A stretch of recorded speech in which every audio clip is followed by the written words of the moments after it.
जामिया मदरसा जिसको सरकारी कोई फंड नहीं हो रहा है वो कैसे चलेगा? वो हम सबों की इमदाद से चलेगा।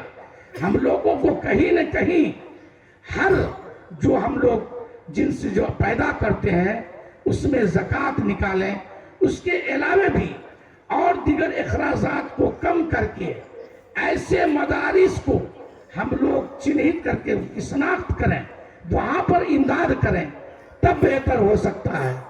हम लोग एक नौकर 10,000 में रख लेते हैं, अगर कोई निजामिया मदरसा में पढ़ाने जाए तो उसको कहते हैं 5,000 में रह जाइए। एक मजदूर का कीमत किसी की यहाँ मजदूरी करने जाए 400 रुपया दे देते हैं।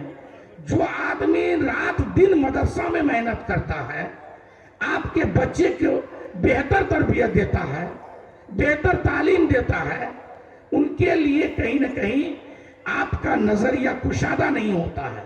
वहाँ कुशादा की जरूरत है। आप उसको बेहतर पैसा दीजिए। आप मौज़न रखते हैं, उसको बेहतर पैसा दीजिए।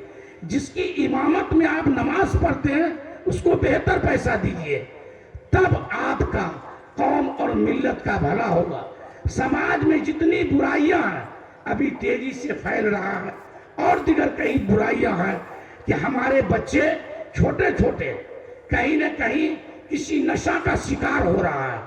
वो क्यों हो रहा है? उनकी तरबियत बेहतर नहीं हो रही है। कहीं न कहीं हमारे समाज के बड़े लोग उनके सामने बीड़ी, सिगरेट, फैंसी ढील, दारू पीता है, वो बच्चा उसी से सीखता है। तो ऐसे चीज को हम लोग रोकने के लिए जो समाज के जिम्मेदार हैं, कहीं न कहीं उसको समाज में बेहतर ढंग से मजबूती से खड़ा होना पड़ेगा। तभी कई भी जो नशा है और कोई दिगर जो ऐसा है उससे हम लोग हर मुमकिन लड़ाई करके पार पा सकते हैं। अभी मौलाना मुफ्ती अतहर साहब सुना रहे थे नाच के बारे में।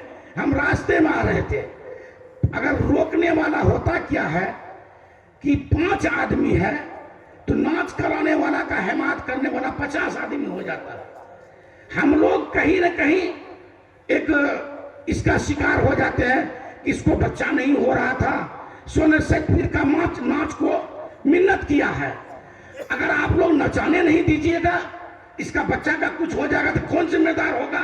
ये सब दलील देता है। तो हम लोग कहते हैं भाई नाच ही अगर अल्लाह हो जाता तो हम लोग इसका पूजा भी करते, इन्हीं को मान के नमाज पढ़ते। ये तो मन की बात है कि हम मन में मान लेते हैं। कोई चिमनी बाजार चला जाता है, बहुत लोग इतने मज़ारात हैं उनको जाके पूजने लगता है। अरे हम अकाबिर की अताअत करेंगे लेकिन अल्लाह का वास्ता दे के करेंगे। तो इन सब जो बुराइयां हैं जो हमारे उलमाए किराम हम लोगों से बेहतर जानते हैं, इसमें बड़ी इस्लाह करने की जरूरत है और अमल करने की जरूरत है। हम जायद मुखिया जी हो लिए, एमएलए हो लिए, अपना बेटा के लिए कार ले लिए और दूसरे का बेटा का है जहेज नहीं लेना। सबसे पहले पहली लाइन में हमको खड़ा होना होगा, हमको एक मिसाली बनना होगा।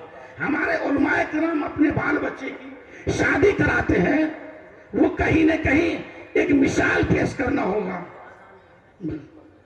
तो चलिए इन्हीं चंद बातों के साथ, चूंकि आजान हो गई, हम आप लोगों से भाई बिता लेते हैं। अल्लाह ताला आप लोगों को अमल करने की